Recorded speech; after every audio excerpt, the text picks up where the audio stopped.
Hello and welcome back to episode 30 of Heroic Stats, an Any Heroics podcast. My name is, of course, Michael Bradford, and I'm the captain of Any Heroics, the only GBHL team where we select a captain based on the number of words of Bulgarian they know. I'm joined, as always, by the ever-faithful intern, Mr. John Partridge. And we've got a special guest. It is David with hair. Not according to my camera. It's not very obvious, but hey, a better mustache at least. I have noticed actually on our thumbnails we always have the mustached people on the right hand side, and then the unmustached people on the left hand side.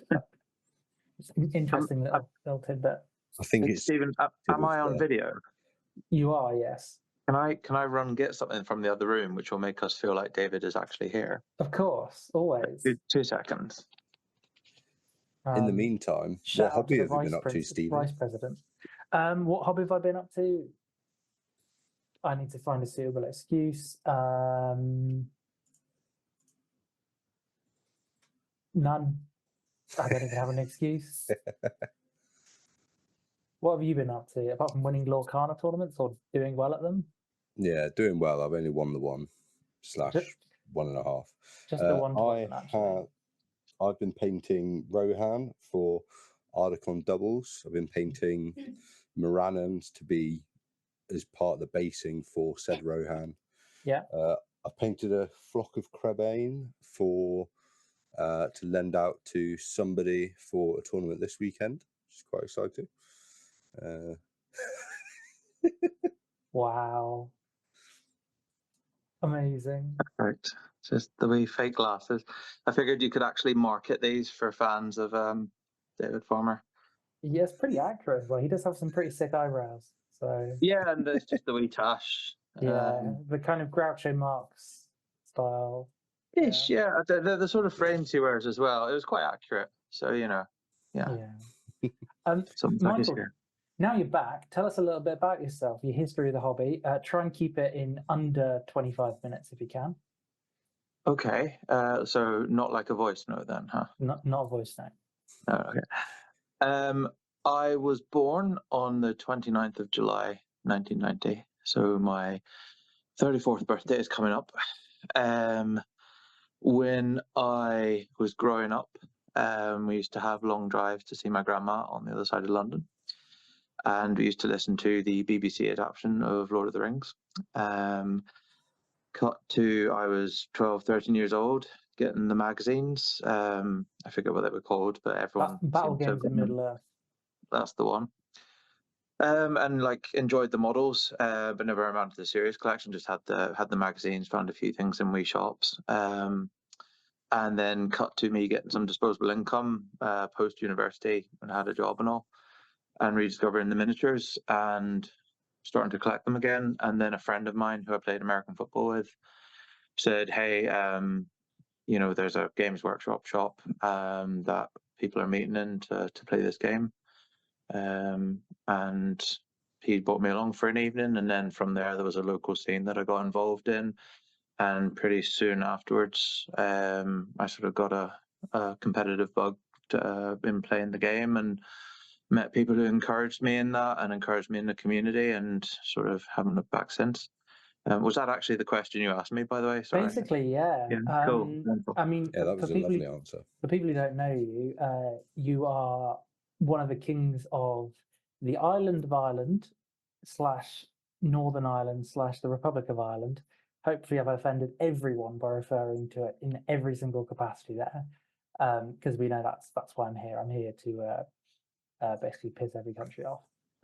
You're one of the big faces on the scene over there, both in the community and in terms of organising, and also we are often graced with the pleasure of seeing you in the I'm going to say the less fair isles, that is the United Kingdom. Specifically England and the South, because you and a few other Irish people on your GBHL team often come over here, which is always a pleasure. Yeah, we're fortunate enough to to do that. But Northern Ireland is also in the United Kingdom, so I grace that sort of area most of the time, actually. But yeah. I realised my mistake after saying it. There's a whole Venn diagram of like what counts as the British Isles, what counts as Britain, what counts as Great Britain. Yeah, we're not here to discuss that today. What we are here to discuss is our wonderful sponsors, Seventh City Collectibles, who you can check out in Nottingham. Stockists of all your favourite systems. You've got Middle-earth, 140k, The Old World, as well as Age of Sigmar, stuff like Necromunda, cards, Pokemon, Magic the Gathering, Lorcana, you name it, they've probably got it, or they'll get it in for you. They also do great food. They, most importantly, buy and sell second-hand armies. And we're very proud to be affiliated with them. Great shop, and we love everyone who works there, and who sorry, I've been distracted by the appearance of Dave Farmer on camera. So yeah, check out the link in the description to sell your items, buy your items, and just go and hang out with them. Lovely people. Good shop. Good shop. Moving on to the reason Michael's here. Michael, how do we pronounce this? I mean, you have a go, and you'll be about as accurate as everyone else who tries, apparently.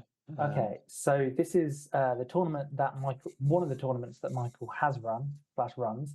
It's Nírnaeth Arnoediad 2024, which is the GBHL 100, which is of course the Battle of Unnumbered Tears, translated from Kenya, or is it Sindar? I'm not entirely sure which one it is. But not the Battle of an Unnumbered Tears we talked about last week. No, it's a different Battle of Unnumbered Tears. No, yeah, absolutely. The distinction should be made. This is the original one, and it is the Northern Elvish. Yes. Yes, I believe you were doing a giveaway for Ed Paul's sort of event that came after mine. Yes, I mean his has been around for 9 years, so. Battle of Unnumbered Tears was thousands of years ago. Nírnaeth, Arnoediad. I mean, you got me there. You are, of course, the TO of one of the tournaments which gives out the most prizes in the GBHL calendar. In fact, it rivals Dewey Evans for number of prizes given out, which is always very exciting. Located over in Belfast, Northern Ireland, at Belfast Harlequins. Is that the American rugby football stadium? I don't know. And bowls, yes, all of which I have a hand in. Yeah, it's a lovely location. Actually, it probably gets out of anything from my event. That's what gets the most compliments. So yeah, nice roomy location, bar on hand, kitchen on hand, big car park, and changing rooms to sleeping overnight. Yeah, oh yeah, park the car, have a drink, stay overnight. Lovely. 72 players battled over 6 rounds at 800 points. There are a few quirks with the mission set, Michael. Do you want to run us through those? Yes. I might need your help because you put them on the spot there. Hang on a second. No. So talk us through the messenger scenario first. Well, sorry, just quickly. I know that there's 18 scenarios that we usually play, and I had cut that down to 12, but I can't actually remember the 6 that I removed fully. So John, you're the stats man. You might have figured out which ones I actually got rid of. No, it was near enough preparation than we do here on Any Heroics. So you got rid of heirlooms because I know you hate heirlooms. Oh yeah, just a history of people rolling those like elven dice from GW against me and just rolling a 6 on the heirloom first try. That's how me and Michael met. Yep. I believe you also got rid of contest. Is that correct? Yep. Yeah. Contest, got rid of Seas, got rid of Storm the Camp, got rid of Capture and Control, and I can't remember the 6th one that I got rid of. That's the problem. Is it one of the special scenarios? Oh, I think it's Divide and Conquer, actually. Divide and Conquer. Yeah. If only we had an event pack available. Just kidding. I'm looking at the event pack right now. So basically, your desire there is to cut down the scenarios which are seen as a bit more random in the community, right? Slash a bit more, you lose if you don't have something in your list. Is that the kind of objective you're going for there? It's sort of it's first and foremost to get rid of the generally perceived unpopular ones, as far as I'm aware. And then I just wanted to round the figure down a wee bit more to 12. It used to be a pool of 12, or sort of 2 pools of 6. And yeah, the ones I got rid of are generally the ones that there are gripes about. I mean, I quite like Storm the Camp personally. You like but what Storm the Camp? Oh, You're I do, telling me yeah. that it's a popular scenario. Jesus No, Christ. I like it. Okay. I was going to say, many others do. I was about to shoot the messenger there. So. But no, last year I'd gone through the scenarios and I'd made changes like tweaks to the VPs and deployment conditions for Storm the Camp and so on. And this year I thought, I'll cut that out, and just cut the scenarios out and just try to keep things for the most part simple. Albeit I had the homebrew scenario, Storm the Camp Troopers on my mind. Shoot the messenger in there. So. Gotcha. And that's Storm the Messenger is kind of the best way to describe it is it's a weird combination of Fog of War and Storm the Camp, and is that a fair summation, do you think? It's basically you have a model that you're secretly trying to get to a secret objective on the other side of the board, essentially. Yeah. So there's the subterfuge side of like Fog of War and Assassination, which I think makes those scenarios popular, and also there's more to them. You've got to figure stuff out, and so it's got that as part of it, but it's not just a nominate your people, keep them safe, kill the other people scenario. There's a maneuvering part to it as well. So trying to get to your outpost or command center whilst preventing the opponent from doing so. So I wanted to do something different whilst using factors from other scenarios that I believe makes them popular. Gotcha. Cool. And of course, we had a whole bevy of different award winners, but the two we always focus on are the overall most sporting, and that was Darren McMillan, and the overall best painted army, and that was Tim Hasenkamp. We don't have photos of them, but I'm sure there'll be a whole bevy and further details of all the other award winners on the Nírnaeth Arnoediad Facebook page, which we will link down below. Cheers. Yeah, they'll be forthcoming. I've probably like 1,000 photos from the weekend. So. Oh yeah, amazing. Yeah. Well, let's get into the winning and podiuming lists. In third place, we had the not quite hometown hero, but an Irish hero, Mr. Ivan Sheehan, bringing Halls of Thranduil with a tiny sprinkling of survivors of Lake Town. So Ivan's 35 models had 14 bows amongst them and included Thranduil with heavy armor, elven made sword and elf bow, notably not the circlet of kings, 7 Mirkwood elf with shield, 1 elf with banner, bow and glaive, 2 elves with glaive and elf bow, 5 palace guard with spear and shield, 1 Mirkwood ranger and 1 wood elf sentinel, Tariel with elf bow, 6 Mirkwood elves with shield, 6 Mirkwood elves with bow and glaive, Legolas on horse, 2 Mirkwood cav with shield, and a Lake Town captain with shield. What do we think of this one? I think this is really good at sniping enemy messengers in the messenger scenario. Legolas in this list, I mean, obviously, he's one of the 2 heroes that you'd always take in. Halls of Thranduil is exceptional. But if you were looking at the scenarios, firstly, the messenger scenario is going to be featured. There's also Fog of War, there's Assassination, there's Clash by Moonlight, To the Death and Lords of Battle. Recon as well, he's really good at. Like, you've got all these scenarios where you get a good amount of shooting in, and a lot of chances to ping wounds off the enemy leader, or you've got to focus specific heroes. Yeah. I would say the list is quite light on models. I know, obviously, Ivan Sheehan's normal tipple would be the Riders of Theoden, which he goes quite hero heavy in. But 35 models when it's elves and men, and I say men, 1 man, it does feel quite light on the numbers when a lot of it is D5. Yeah. You're looking at, you'd lose 18 models and then you're broken. Whereas many other lists, I assume, at 800 are probably reaching high 40s, or a significant amount of D6.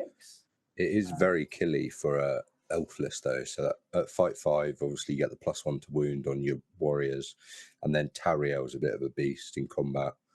Thranduil, beast in combat. What do we think of the lack of the circlet? Do you think it's just you have to give it up something to kind of get the numbers reasonable, or do you think it's a kind of indispensable piece of kit that he should have taken? I think the fact that he's taken a bow on Thranduil, and not, I don't like Tariel. Sorry, I think Tariel here would be better off as Circlet of Kings, or whatever it's called. Yeah, Circlet of Kings, and then some Lake Town models just to kind of buff up your numbers and get some additional spear supports in.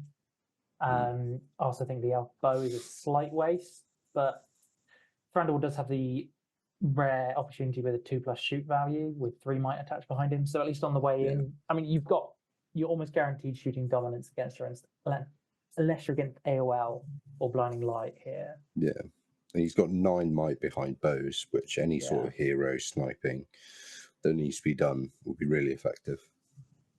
Yeah, absolutely. In fact, I sent a screenshot of this list to Ivan Sheehan saying, "What the hell's going on? Are you ill? Is this? Are you sure this is you?" Michael, how do you feel about this list? I think Ivan has run similar stuff before. He's certainly no stranger to Thranduil's Halls. And given their alliance matrix, it kind of makes sense to chuck in, 40, 45 points maybe worth of, March 2 might, we might carry. And potentially some strength 4, so additional hitting power as needed. And I think to be honest, I would have been, it's changed over the last couple of years, but I would have been used to 800 points, low 30s model count not being the worst thing in the world. It's maybe more defensive lists, or maybe you're more like elves with something powerful dropped in. It's not terrible. So 35 to me, I was like, yeah, fair enough. I can do the job. The Circlet of Kings absence, again, it's a nice to have, but that's 2 models and a bow, I would presume. And Thranduil with a bow, extra 2+ shot, bit of might behind it if you need. Not the worst thing to have. It's just situational. So no, I mean, like, Ivan is a top player, and whatever he chooses will likely be well thought out, proven, and with him behind the wheel, I'd expect him to do very well, and I'm not surprised that he did. Yeah, I think the one thing I would take away from this list is drop the Mirkwood Ranger and the shield on the Lake Town Captain and the elf bow, and then 1 point from somewhere else, whether it's the banner changes to having a shield instead of an elf bow, maybe, or or dropping a glaive and adding a shield somewhere. You've made 25 points and lost a single model, so no breakpoint change. And then you get the Circlet of Kings, which gives you that terror, which helps your line survive, and it also gives you that one turn where you really punch through the enemy with a knockdown and the +1 to wound, and Thranduil, Tariel, Legolas falling for combats if necessary. But yeah, no, I think it's a perfectly serviceable list. Clearly, we are seeing Halls of Thranduil with Survivors of Lake Town at 800 points for that cheap access to March for 40, 45 points with a few extra bods potentially. I think this is something we are seeing quite frequently nowadays. You can almost always expect to see it gracing top tables at this points level and above. Just because, as Michael said, the advantage of the alliance matrix, it's a really good alliance matrix you've got in the Battle of 5 Armies selection. Yeah. Right, let's look at our second place list. I'll let you read this one out, Stephen. It is David Reed's horde of Harad. It would have been a horrible effort to put it into Tabletop Admiral, so I didn't. The intern doesn't get paid enough. Yeah, that's fair enough. Firstly, shout out David Reed. Obviously, this is the David Reed who gives us the results for Scotland and Irish events. So big shout out. He's obviously also the rep for that region. So he's been playing Serpent Horde for longer than most people have been playing this game. I think around at least 10 years. So Warband 1 is Siladan with horse and bow. He's got 4 Haradrim warriors with bow. You know what? I'm just going to do the heroes. He's got Siladan with a horse and bow, the Betrayer on horse. He's got a Haradrim chieftain with bow, and then he's got Raza, Fang of the Serpent. In total, he has 28 bow shots. That's including 2 of them from heroes. They're all poisoned. They've all got Betrayer rerolls. He's got 10 might, total of 55 models. In addition, let's just have a quick look. He's got 3 Serpent Riders. He's got a sprinkling of Abracam Merchant Guard, a few Watchers of Tana here and there, some Serpent Guard. It looks to me like he has gone for the age-old strategy of, and Dewey Evans was actually talking about this the other day in the Guardians Discord. Hop in there if you're not already in there. Making sure your entire line is fight 4, either by having Haradrim warriors in the front or in the back with spears, and then you have the actual fight 4, Abracam Merchant Guards, Watcher of Tana, or Serpent Guard in front or behind them as necessary to fill the fight value gap. And it's an absolutely incredibly intimidating battle line to walk towards if you have to. 28 bow shots with full rerolls to wound. Even against dwarves or Easterlings where you're wounding on 6s or 6s by 4s or 5s, you are going to lose a lot of models on the way in. And then when you get there, you've still got Siladan, who's no slouch in combat, Raza, who's all right in combat, and you've got full rerolls on the majority of the line with their poison. You've got a couple of Abracam Merchant Guard here and there sprinkled to chop up some bigger stuff. And you've got a good amount of cav to just get flanks and objectives and whatnot. This is an absolutely fantastic list. Only thing it might really struggle in is there's obviously a couple of scenarios where you have to deploy in the middle or you basically forfeit the game. So, for example, breakthrough or hang on, what's the other one I was thinking of? Did you get rid of capture and control? You did. Absolutely, I did. Yeah. Yeah. See, capture and control is one of the ones where I would say this list, because if you don't deploy in the middle, you then sacrifice the 3 middle objectives, and you can be quite susceptible to losing. I mean, that really brings this list up in my eyes, especially with contest off the table. The number of scenarios. Dave has clearly read the rules pack and gone, yes, I can sit back and shoot if necessary. I mean, there's retrieval, which you could argue you might want to move forward, but really you just blast the enemy off the board to break them. Hold ground, you need to move. Come on the battlefield.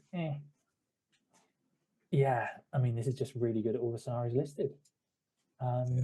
It is, of course, really squishy. So as soon as you touch it, it starts to die. So what's the secret to countering something like this? Blinding Light is a good start. They've still got full rerolls to wound, but if you suddenly have your 28 shots, you're hitting on 6s instead. So you're hitting 4 or 5 of them. Sorry, 5 or 6, that should be, if I was mathing correctly. That's it. Blinding Light, unless this list spikes especially hard, will really cut down on this. So if you get say a 42 model Lothlorien list with 14 bows and Blinding Light, in theory it should outshoot it.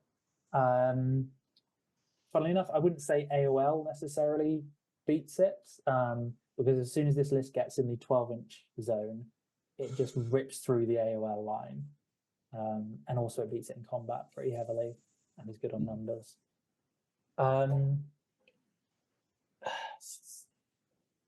Because pure Serpent Horde isn't something we see that commonly, is it? At the higher points levels. Yeah, I think that's probably fair to say. I don't know. I think the scenario pools, or not pools, but the scenario grouping have helped here. It does obviously help that Davey's both a fantastic and experienced player. But yeah, I mean, what's your opinion on this list, Michael? How do you feel about walking into this gun line? Well, again, when Dave submitted this list, I messaged him saying, "Who are you? What have you done with Dave?" Essentially, because I was very much expecting the usual balance expedition, something dwarfy, throwing axes everywhere. Yeah, but he's pivoted from sort of high defense and axes to shooting and poison weapons, and he filled me in to say, this is something he used to run quite a lot. So, oh, fair enough. Okay, you're not just trying something new then. I think, yeah, as you've mentioned, there's a fair number of scenarios that if they came up could allow for shooting. And I'm afraid I'm not au fait with everyone he played during the event, so what sort of matchups he had, but yeah, it has the ability to both outfight, outnumber, and outshoot. So not just both, but yeah, to do all those sort of facets of the game. And if you get the opportunity to do that, then that's grand. Breakthrough didn't come up. I do think breakthrough is one of these scenarios where you can sit back and shoot for a wee bit and then wrap, depending on the size of your army. Because that forces the enemy to come at you. Yeah. Breakthrough isn't the worst for shooting this, purely because you do then have the opportunity to, after you've killed them, you just have to get into the 3-inch aura of the zone instead of getting onto the actual objective and flipping it, which can be a struggle. Exactly that. How long were your rounds, Michael? So I try to be quite generous. So I give 2 hours 15. It's play until 2 hours 15 stops, and then finish the turn you're on. Yeah. And I wasn't overly hurrying people to finish those last turns, but most people got done within, say, an additional 10-15 minutes. Yeah. You also have quite an interesting thing, which I know this is something that you personally do at your tournament, at tournaments you attend rather, is you've recommended, or at least said, people should bring along pre-written lists of their heroic stats, which I think is always that's a good little, especially at this points level. If the opponent's got 5 heroes and you've got 5 heroes or 4 heroes or whatever, just having everything pre-marked out can save you a good couple of minutes, which could be the extra turn. It's something that used to slightly annoy me, is when you rock up to the table and the first 5 minutes is spent discussing stats, writing them out, and that's 5 minutes of the game gone, and that can be a really important 5 minutes. I know some of the players at the event, if they'd had one more turn, they would have won the game instead of losing, sort of thing. So yeah, it's just I encourage that to be done, because you're best prepared, and also it saves on time that could be spent playing. Yeah, absolutely. I do that with Vanquishers when I play them. I bring a sheet of A4 that's got all their stats on, all of the buffs that they give out, so I can hand it to my opponent if they're not familiar with it, and be like, this is what it does, this is what the army does. Do you also provide some Vaseline with it? Well, how do you think I won most sporting, Stephen? Yeah, fair enough. Talking of Vaseline, shall we move on to the first place list?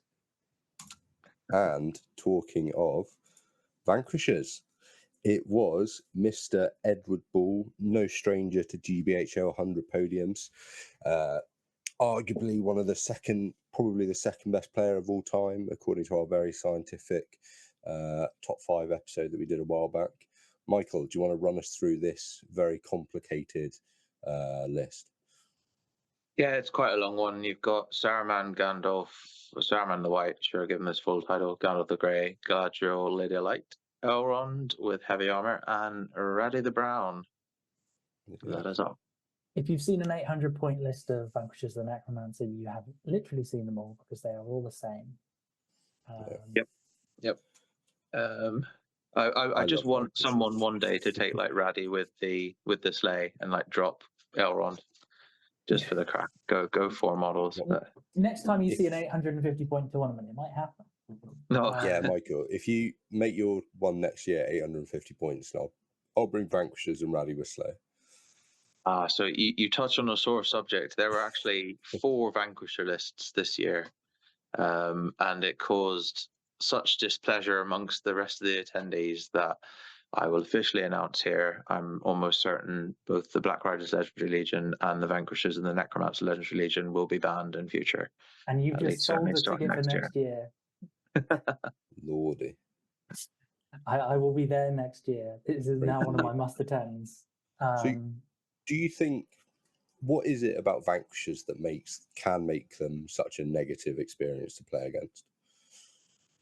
It's I'm no stranger to all hero armies. That's what I used to run and run quite well. I'm not one to toot my own horn, but I did well with them, even in scenarios where you're not generally expected to do well, like recon with all hero and command the battlefield. And I used to find just running those sort of all hero armies that the person you're playing wouldn't have the nicest of experiences, mainly because it generally, in those situations, if you position your army well, you do everything as you need to. If you roll a 6, you're controlling the game, you're doing the wounds, you're killing the heroes and so on. Vanquishers, I think, unfortunately, whilst I don't have anything against all hero armies, Vanquishers, I think, turned that up a notch. It turned it up 2 notches. And then, of course, they took the nerf. But it's still, I think it's still immediately perceived by many as a negative player experience. And it doesn't matter who's running it. I know you've won favorite opponent with it, and absolute kudos to you for doing that. We'd Chris Gross this weekend running it, and he's one of the nicest men in MESBG hobbying, and he didn't even win a favorite opponent award, 1 of 7. He didn't get one, and it might have just been down to his choice of army, even though I'm sure he gave everyone pleasurable experiences. But I think it kind of rests between the way the army stops you from playing the game if it's piloted even slightly correctly. And also there are some people who will run Vanquishers potentially, and if they're competitively minded, it won't be a nice game experience either, unfortunately, no matter how hard you try. To do well with the Vanquishers, you have to turn off your opponent's army and stop them being able to play the game, which people sign up and come to tournaments to play the game. Exactly that. What's the best way to counter Vanquishers if you play against them? Is that an open question? Do you want my answer, Stephen? Or yeah, both. Yeah. I mean, so I'm trying to think, because I know that obviously there are many matchups. Who was it? So there was a Vank v Vank game, which I thought was quite funny. I think it was potentially on hold ground as well, which the last round, which was kind of hilarious. Then we had Mark Capewell, who drew Ed Bull first game in Command the Battlefield, I think was the first game, maybe. And so, I think Ed did well to win that one. We mined a victory, but Mark walked from that pairing into Vanquishers for his second game as well, in Lords of Battle potentially. But I actually think he won that one. Playing 2 Vanquishers in a row must have been pretty detrimental to his weekend. I think AOL is an army that has the potential to take advantage of any poor dice or any mistakes and take down Vanquishers, depending. But that's all fairly dicey, of course, because you're relying on magic users in AOL, and if the Vanquishers get any sort of advantage on them, they'll just burn through their will or destroy them. I've beaten Vanquishers with the Dragon Emperor Legendary Legion, mainly by running away and command the battlefield, but the fight 5, decent courage, and banner reroll, what have you, and a resistant to Magic Emperor is certainly something that can do well. And then all hero armies can do all right. So Dave Coleman, or the Child, as he's well known as, was running a fairly powerful Cork Soup, its term list, with Galadriel Lady Light, Saruman the White, Gwai here, Boromir of Gondor, and a couple others who escape me at the moment, but Killy heroes essentially. And if he'd gotten that pairing, let's say he'd won his penultimate game, which was 1 turn away from winning against Jakob, and gone into Ed Bull, that could have been quite a different outcome for that game. So I think those are some ready answers, but of course not too many people are running that sort of stuff. Maybe the Dragon Emperor Legendary Legion and perhaps AOL, but I think any list that has a lot of fight 5 has a good start. Just because only Elrond is outfighting. Elrond and Galadriel are outfighting you in that list. I think another really underused thing is Heroic Resolve is really useful in 2 situations. Number 1 is Black Riders, and number 2 is Vanquishers. So having heroes that can use that spell, that heroic, rather, really useful. So characters like the Witch King, like Suladan, like Durnhelm, Galadriel, because suddenly having every single one of your models, even better if you're Lothlorien and you get 2 dice, but every single one of your models within 6 of that hero getting a resist dice means that things like Saruman's Compel, which should basically be seen as a given, because it's re-rollable, it's 18 inches, and it's cast on a 2 plus 3 3 up for his 3 compel. plus, sorry. yeah. So it's a 1 in 9 chance of him failing. He's also got might he can use on it, yada yada yada. Suddenly having that 1 free dice to resist on just your basic chud troops is really useful. Another way to deal with them, and this can be quite hard because they always deploy as 1, is just getting to nuke a single hero. In any all-hero list, if you can just take out 1 piece, suddenly that's a 5th of the army just gone. And there's all the might's gone and the spellcasting's gone. I mean, the best targets are probably the wizards, and then Elrond. Once Galadriel's got her spells up, she kind of just slaps things. It's the casting that really becomes super obnoxious. I think the other option is accept that your heroes are going to do very little, and that's part of heroic resolve is accepting that your hero is probably going to get blasted around and compelled and whatnot, and then playing for the objective. So you should go into the game thinking, if you have a banner and it's a scenario with banner points, that banner goes nowhere near the enemy. You sit at the back of the board. You do the same with your leader unless they've got resolve, to just keep those points away, because those are the points that this list will just take from you. Because you've got, like I said, you've got Saruman with an 18-inch compel. You've got all the options for heroic combats. You've got all the options for moving everything else around. If you give them a chance to exploit a weakness, it's exceptionally good at that. So yeah, play the scenarios, keep your leader alive if possible, which is very difficult, and keep your banner alive if there's points for it. I think that's the best way to try and beat it. Fun and interactive Warhammer. That's what we like. Well, that's Black Riders and Vanquishes the Necromancer for you. A miserable time had by all. I don't know. I love using Vanquishers, but they sound so fun, but I think I would only be interested in playing them in a PvE environment where I was playing against a robot, because, or scenario play. The Fall of the Necromancer scenario looks really fun with them. Well, we did have one parent during the weekend where they faced a Rise of the Necromancer Legendary Legion. Yes, yeah, that's really cool. Which was fairly Castellan heavy. So they've got plenty of will, fight 5. They're fairly tanky, and that game went on for quite a while. So Strength 5 as well into the wizards, and also Galadriel is really good. In fact, just Strength 5 in general, because you're winning Elrond on 5s, the wizards on 4s, and Galadriel's defense 3, I think, in this list. Strength 4, defense 3. Yeah, I think she's D4. I think. Well, either way, it's good at wounding them, isn't it? They can't obviously cast magic at invisible people either, which is again a strength 3 AOL. But yeah, if you've got the Necromancer cast in Shroud of Shadows, good way to go for them. How would we improve this list to 800 points? I think I would swap the order in which the heroes are listed. I think Elrond should be listed second, and then Galadriel, and then Gandalf, and then Radagast. I think the TTA looks most aesthetic if Elrond is last, so that the heavy armor is at the bottom. Yeah, that's a good. That's the optimal way of listing it. Yeah. Cool. Yeah. Congratulations, Mr. Ed Bull, picking up his 1 millionth GBHL 100 podium. Yeah, I think that might now tie him for most GBHL 100 wins, or maybe he's already at the top. I know our stats previously were based on average, but yes. Well, congrats, Ed. All right. Speaking of stats, let's move on to the intern's favourite segment of the show, the overall GBHL 100 podiums by faction. Mordor is still in the lead with 8 podiums. Serpent Horde has now brought it up to 4, 3 of which are Suladan drops, and then David Reed's pure Serpent Horde.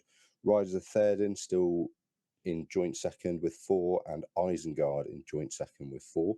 Then in third place, we've got a 3-way tie between Angmar, Host of the Dragon Emperor, Dark Denizens, and Mirkwood. Our 2 podium spots are taken by Lothlorien with 2, Goblin Town with 2, including our very own Stephen Denby. The Fellowship has got 2, Halls of Thranduil 2, Misty Mountains 2, Survivors Lake Town, and then a whole smattering of armies on 1 podium: Rivendell, Army of Lake Town, Arnor, AOL, Numenor, Beornings, Army of Dunland, Thedred Guard, Varix of Can, Vanquish of the Necromancer, Far Harad, Grand Army of the South, Pits of Dol Guldur, Black Riders, Kingdom of Chasm Dum, and the Shire. Is that from this year, It's- John? Or is that? Yeah, that's from this year so far. Yeah. Very good. That's everything that's podiumed 100, and red Cool. is evil, blue is good. Yeah. So I'd still say that Dark Denizens of Mirkwood being there 3 times, pretty cool. Spider Queen, baby. Spider Queen, good. Who would have thunk it? I don't know why we call it the Misty Mountains. We should just call it Gwahir. Yeah. Mhm. But you know, Those flying monsters, the kind of flying monsters that you can just drop into armies, is very strong. Mordor, all the different ways you can build it, and it's fantastic ally matrix. Interestingly, 7 out of 8 of Mordor's podiums have been 700 points or above. Only a single 550 point tournament, I think, where Mordor podiumed. Very evil dominated in the top spots. I think the Mordor thing is genuinely at 700 points. You get tools like Ashley Woolger. I'm kidding. He's not a tool. He's a lovely man. But 700 points is the point where you get good access to Suladan, the Spider Queen, things like that. Yeah. You get your solid line of Black Numenorians or Numenoranans. What do I call it at the moment? Numeranans. You get access to good tools. Below that point, it's a bit of a crapshoot because you get less reliable casting if you're not taking the Witch King. Serpent Horde, really good at shooting. I think are really good at shooting. It is nice to see, though, beyond the one outlier that is Mordor, we do have quite a varied podium section. Yeah. I mean, there's quite a lot of different factions that have appeared on the podium, kind of things like Thedred Guard, Dunland, the Shire, all picking up 1 podium. Kingdom of Khazad-dûm, it's all quite nice. Yeah. Interestingly, no Minas Tirith. Not yet. I have a feeling we will be seeing it doing quite well at a future 1,000-point tournament near you in Sutton and Ashfield. That's my hot take. Is I think it's going to podium Edball's tournament. Are you coming to that one, Michael? I would certainly like to. It'll come down to finances and logistics, to be honest with you. But I was there last year, and it's absolutely the sort of event that's up my alley. Fond of the TOs, the crack is great, the numbers are great, and 1,000 points is hard to resist. I like higher points. And this year we got the special rules, so like the extra equipment. There's some fun, interesting combos available there to think about as well. But yeah. What would you take if it was tomorrow and you were put on the spot?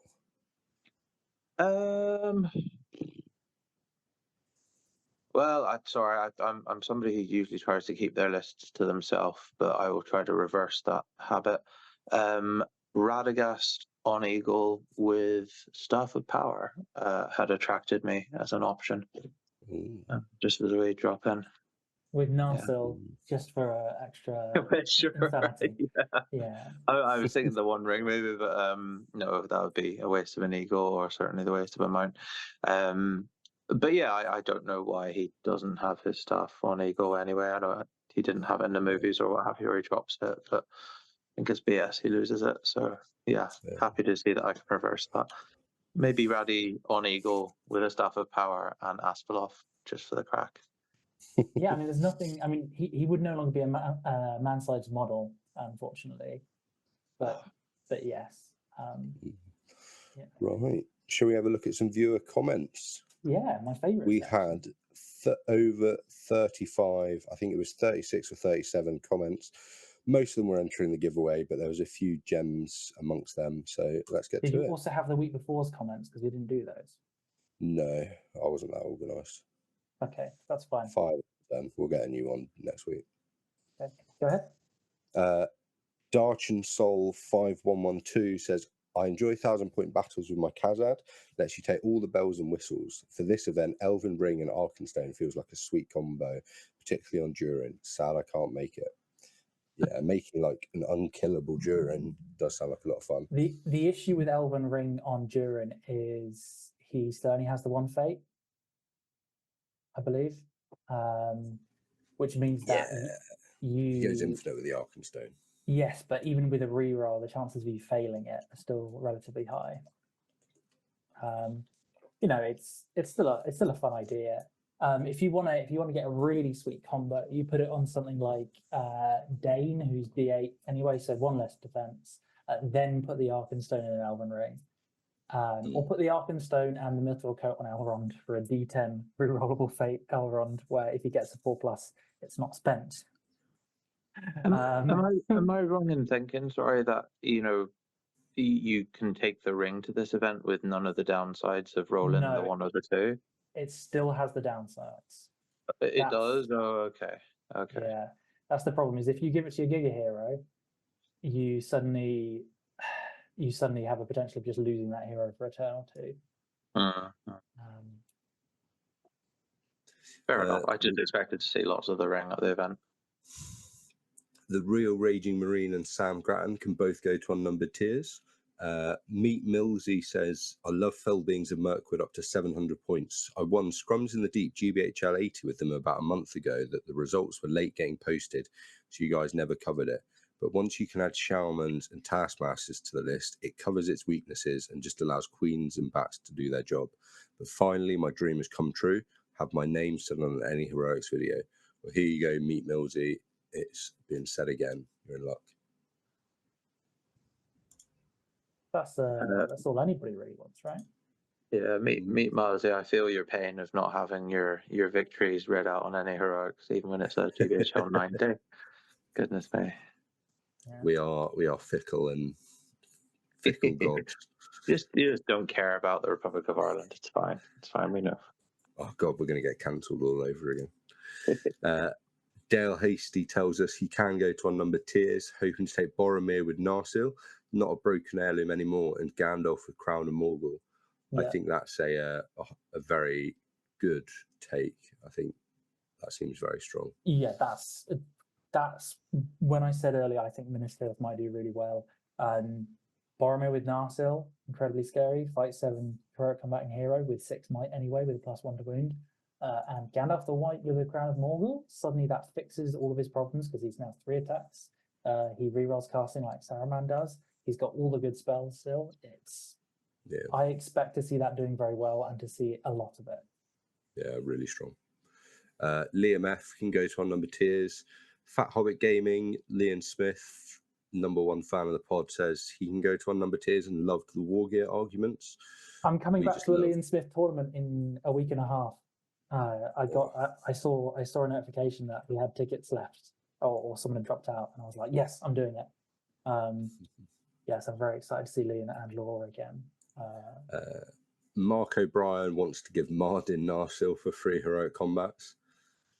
If that is the Mark O'Brien I think it is, I'm going with him to Liam's tournament. So more name dropping for Liam. If it's the Mark O'Brien, I think it is. I think I just hosted him on the weekend, first time meeting him, and it was absolutely delightful. So is he from the seeing him in future? Area? You wouldn't tell by his accent.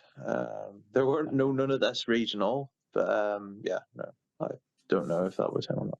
No worries. Sounds a bit like you when I did that accent, Stephen. Johnny Test can go to unnumbered tiers. Mark Catewell can go to unnumbered tiers and is looking forward to giving Harry the Goat Leaf a walking staff for power. I love that. I think it's terrible. So he can expend a will point to make someone just stop right there. Yeah, that seems cracked. Yeah, apart from the fact that he's in the Fellowship list and the Wanderers of the Wild list. So, actually, I don't even know if he's in the Fellowship list. He's not in the Fellowship list because he's Bree. So yeah, it's not good. I'll tell you that now. But it is hilarious. Ben Haslam 01 says, I know an Easterling player and I call Snap on Farmer's List. P.S. I can also go to unnumbered tiers. And Ben Haslam is going to Unnumbered Tiers for free. He was the winner of our giveaway.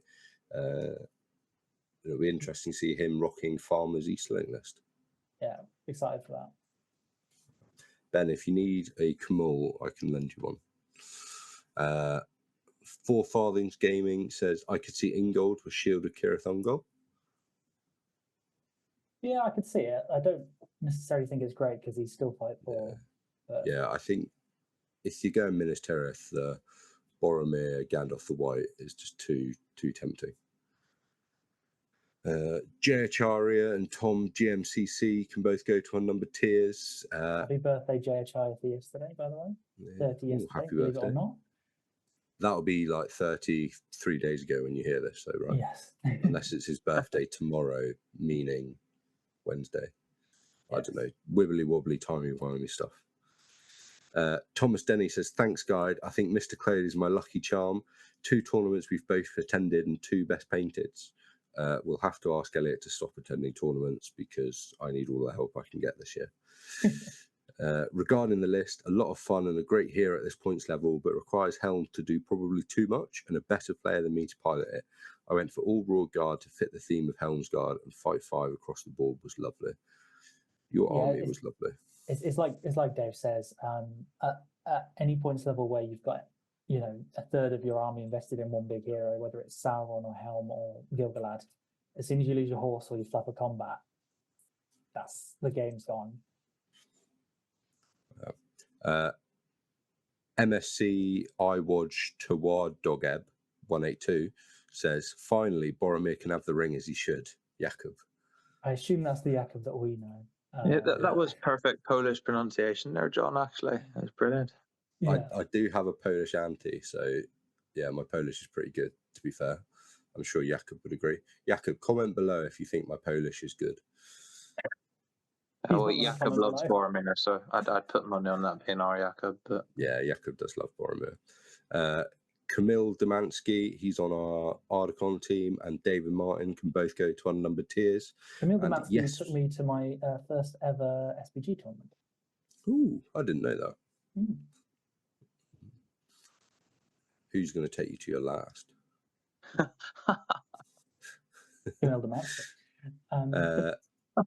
Yes, my lord, 2350 says, I just wanted to say I really appreciate and enjoy your podcast, and listening to them is always the highlight of my week. Thank you, my lord. That's that genuinely really sweet. That's really nice to hear. I'm glad that there are people who actually enjoy listening to us ramble about Lord of the Rings. Yeah. They're not just John burner accounts. Yeah. You can't rule anything out. John did comment that he can go to Unnumbered Tiers on one of his spam accounts, but I removed it from the competition because we couldn't. I said that we weren't allowed to win the ticket. I actually, if you're referring to the only JP, I think he tried to enter the competition but put the wrong phrase, so wouldn't have been eligible. Exactly. Yeah.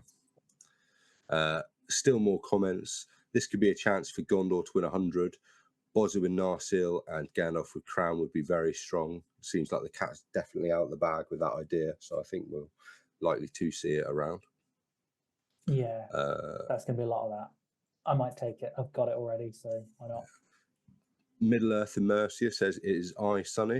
It was my Mordor list. This was a bit of a surprise as it was GBHL 80 to get commented on, so it was cool to get some outside opinion on the list.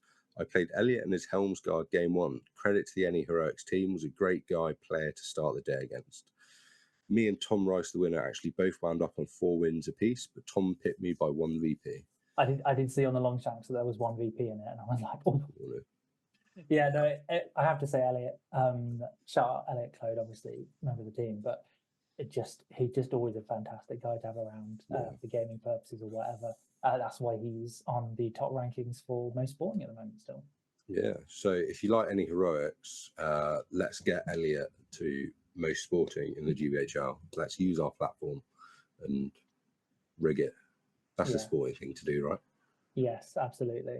Yeah. Knowing Elliot, he won't need that help. He is a genuine gem of a human being. Yeah, he also wouldn't accept the award because that's the most sporting thing to do. Yeah. Vote Claude #1. That's our new tagline. Jonathan Halls 3321 says, wish I could go. He would take the Dragon Emperor with Mithril coat, so he's D10 and his survival instinct Oh, the dragon, not the Dragon Emperor. My head just went to Dragon Emperor. I was like, Dragon Emperor with survival instinct? Maybe that would make him a bit fairer. We'll take the dragon with mithril coat, so he's D10 and his survival instinct doesn't kick in as easily. And then Druzag with staff of power and as many Gribblies as I could stuff in. You would get a lot of Gribblies, to be fair. There is a really cool idea, which instead of taking the mithril coat, you could take tough hide, or you could take a dragon with breathe fire and staff of power, and then go every turn. Will Champion wrote about it on his Patreon. It's a really cool list. Yeah. So sorry, can beasts take like Narsil Yes. or something like that? Yeah. Yeah, you can give Gully. Changes the game. Yeah. So Gullivar's strength 8 +1 to wound, 3 heroic combats. Yeah. That's not going to be a problem. Cool Movies 13524 says I can go to unnumbered tiers. And finally, Claymore Link says at the end, 1 hour 29, you said you cannot get both strength 6 and +1. Is there an errata for that? I only see to see that you can use the stats of the mount or rider, but the +1 comes from war gear. I think this is the quirks of this event, so it's a little bit. Ed has actually clarified that you do get the benefit of both the +1 to wound and the strength 6 of the mount now, which makes things like Camul even more powerful. Or Camul are the rates, and also Radagast on Evil. Yeah, very strong. Right, that's the end of the comments. Stephen has very kindly sourced us the photos, screenshots of the comments from last week. So we have Jay from Mountain Goat Gaming saying, thanks for having me on, guys. Seth Clark saying, nice one, Stephen. Probably not true. Duncan Peacock says, thanks for your thoughts on event scenarios. Think Vito probably fits best. The event will be a GBHM 90, but I know a fair few prospective players would not have loads of armies to tailor the list for specific scenarios. Food for thought. This week's question, how would you run a Moria Dragon Alliance list? Been considering Moria Dark Powers, as you get a cheap hero of valor in the Nazgul, and then Hunter Orcs backed by Goblin Spears. Having fun thinking about ways of running the dragon other than pure Moria or Moria Goblin Town. Yeah, I think Hunter Orcs backed by Goblin Spears, that has potential to be quite good. The only limiting factor you're going to get, because obviously the purpose of doing it is getting really cheap spear supports, is that the cheapest valor you've got on the list, obviously you're asking about dragons, would be Durburs. But I think in a dragon list, I mean, you've got the dragon to make sure your opponent spreads out if you go breathe fire, which you shouldn't usually. But if you go tough hide and fly, you can get a lot of goblins, and then maybe a Nazgul, some Gundabads. You get a banner in there as well, which is something that obviously Moria doesn't have access to normally. You also get additional bit of terror going on. So yeah, that sounds pretty cheeky. I like it. Leon says, awesome to see some different meta chats. Be good to get guests on from other countries to talk meta chat. It would be great to hear the different metas from across the globe. That's why we got Michael on, the famous Irishman. Yes, because Northern Ireland is a different country. So It is. Which country do you guys think has the best meta? I think Australia and America have the best meta, and the reason why is because it's the most fun. If you look at the lists that do well, it's a list that you're like, oh, this is a hilarious list. This list looks funny. This list it's fun to play against. I think the Polish, because they're the best, because they won the Nations Cup, so they have the best meta. They did win Europe's only competition that actually matters. Only relevant team tournament. Yes, exactly. That is an official statement from any heroics. You can quote us on that. The Nations Cup is the only team championship in Europe that matters. Other than the Polish team championship. Oh yeah, and the Polish team championship. Sorry, yes, and individually hosted nations. It's the everyone knows what I'm saying. Get over it. Kind words, I'm sure. Leon also says that Matt King display ball was something else. Love the mini Gundabad, so cute, almost as cute as Stephen. Almost as cute as me. Okay, don't tell my girlfriend you said that, Leon. Or Laura. Or Laura. No, Laura doesn't mind, to be fair. Sharby says, great discussion as ever. I just started listening to your channel and it's been great so far. My question for you, I've got a 550.7 round tournament coming up myself down here in Australia with random scenarios and 1.5 hours per game. He's tossing up between two lists and would love your input. I did then send you the lists because I realised I cut them off. Is that the next? It is indeed. Oh. You're seeing all my messages. Did you send me the lists? I did. They're there. Oh, first. The next first list is Pits of Dogville Dirt with Azog Hunter Orc Captain Thrain for the cheeky deployment drops and 33 models. That definitely looks pretty good at 550 points. I would say the only thing you're going to come into that you might have issues against is heavy shooting. But Azog at 550 with resistant to magic and 6 might and 3 heroics is going to absolutely wreck face. Second list is Azog's Hunters with the 3 named captains and a small goblin mercenary warband for 41 models. Yeah, I mean, I think both lists are really good. We know that Hunter Orcs over here especially are exceptionally good strength 4-2 attacks for their incredibly cheap points cost, which is very efficient. Yeah, I think both lists are very good. It depends what you're trying to get out of the tournament. If you're looking to win, I go with whichever list you're most experienced with. And if you're looking to have fun, I go with whichever list really tickles your pickle at the moment. Leaning towards Pits, but would love your input. Be curious as to whether you prefer Thrain or upgrading the Hunter Orc Captain to a Gundabad Captain with shields. I don't think the Gundabad Captain with shield necessarily adds a lot to the list. Yeah, Hunter Orc Captain's really strong, really efficient. Yeah, the 3 attacks is just really strong for killing. It's only like 4, but at 550 points, you shouldn't come into too many hours or things like that. Yeah. I agree that the 17 bows on the Hunter Orc list is also very strong. I'd go for the Azog list. It's just much more fun. Big hero, do big smashy thing is fun. Yeah. Are Hunter Orc Captains also strength 4, or do they get the strength 5? No, strength 4. But they do get many blades, so 3 attacks is very cheeky. Yeah, that's handy. Praise to Gaming says, would you be, wow, it's been a long day. Would you guys be interested in having some Irish event results? I've started running events this year and would love to get some coverage for the IHL. Yes, message me on Facebook or John on Facebook or Dave on Facebook.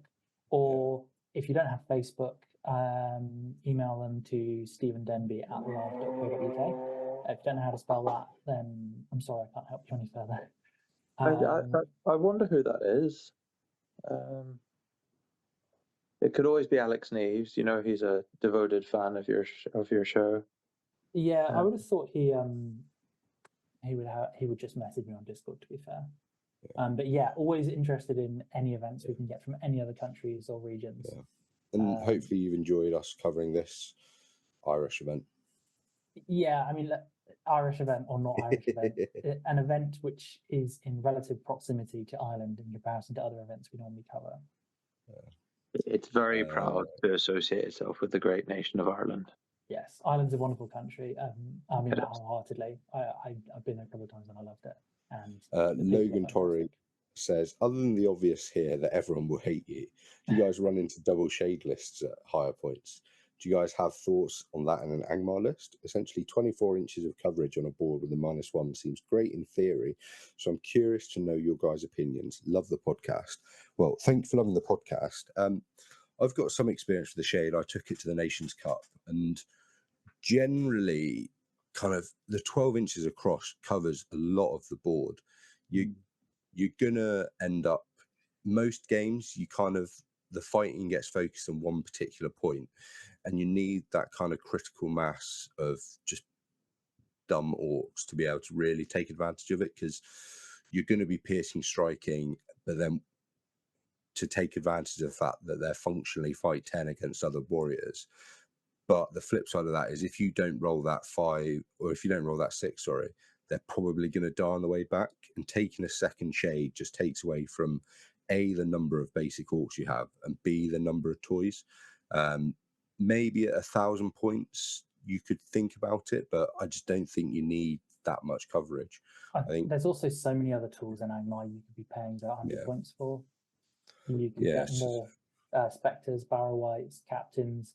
Gullivar and the Witch King are already really expensive. Getting a second Wraith for additional casting.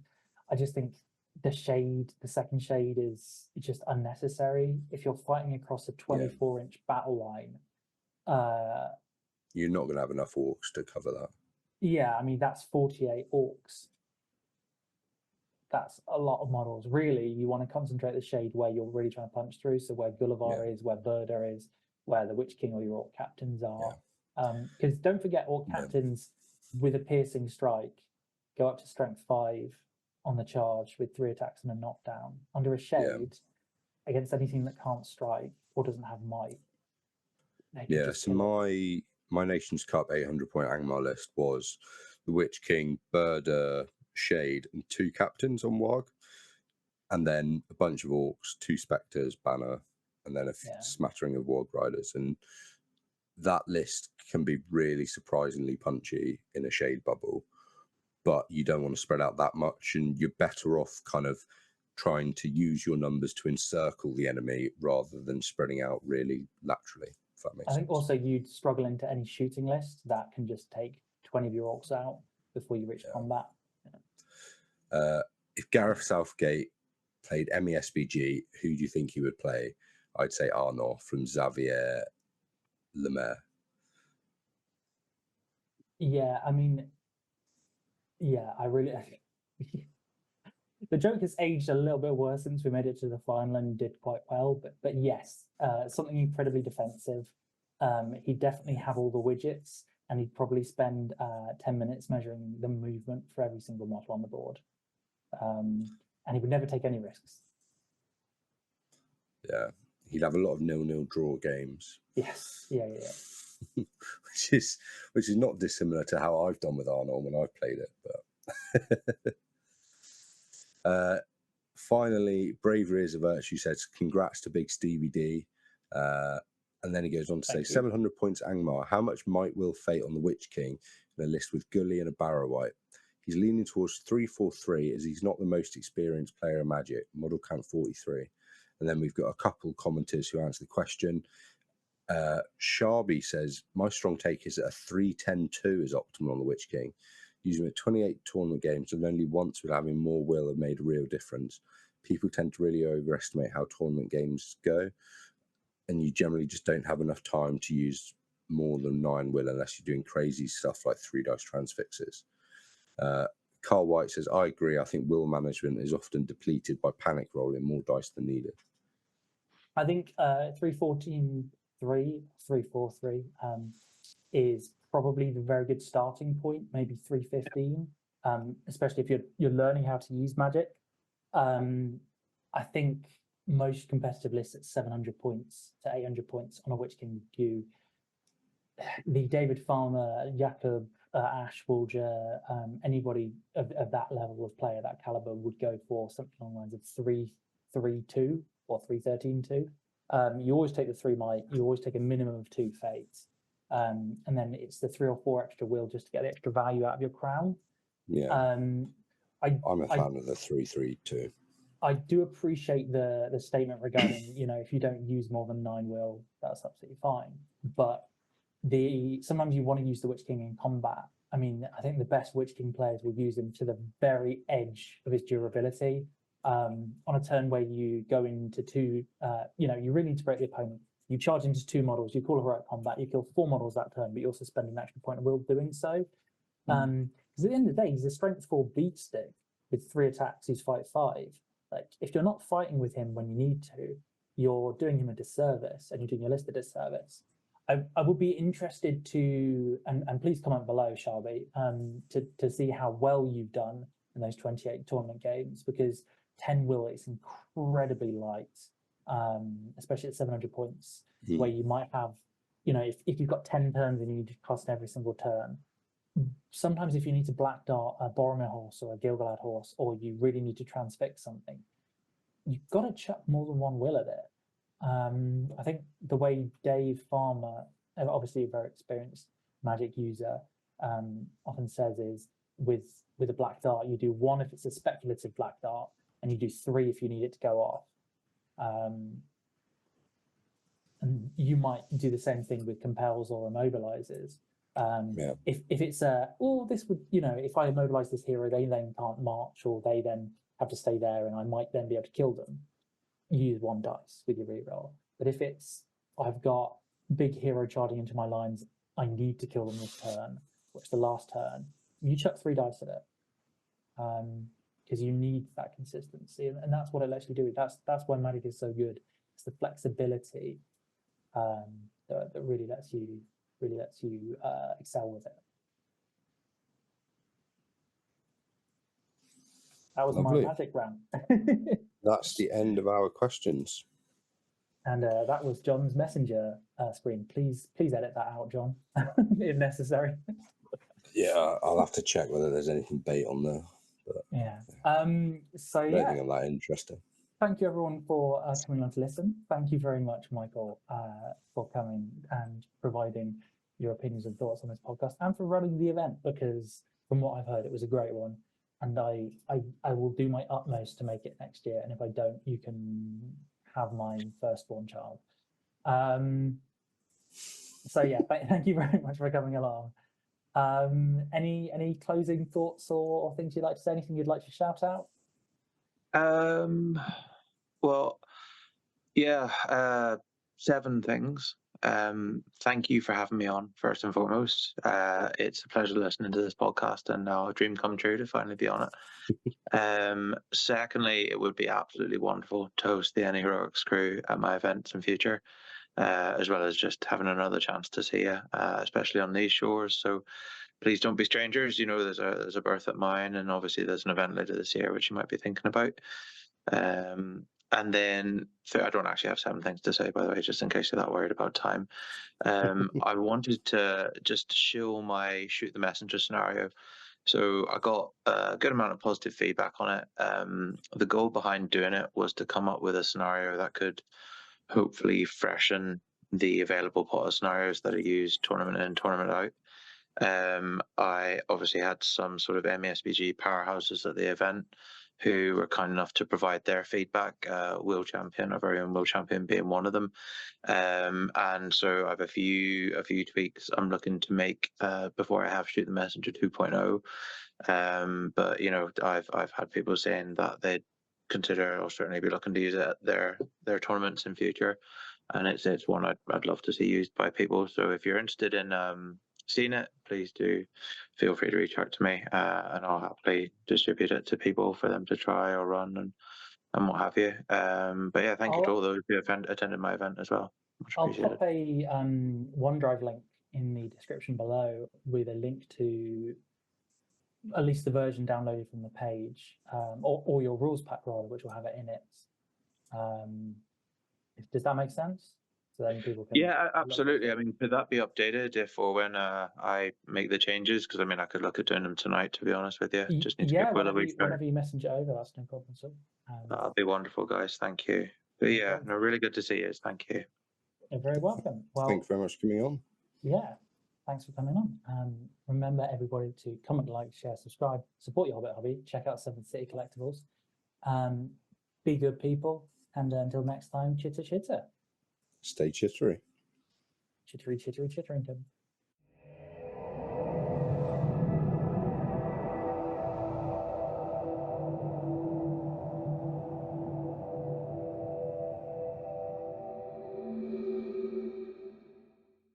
So, Michael, you were saying about how much you hate Ivan Sheehan? I don't have a witty retort to come back with that.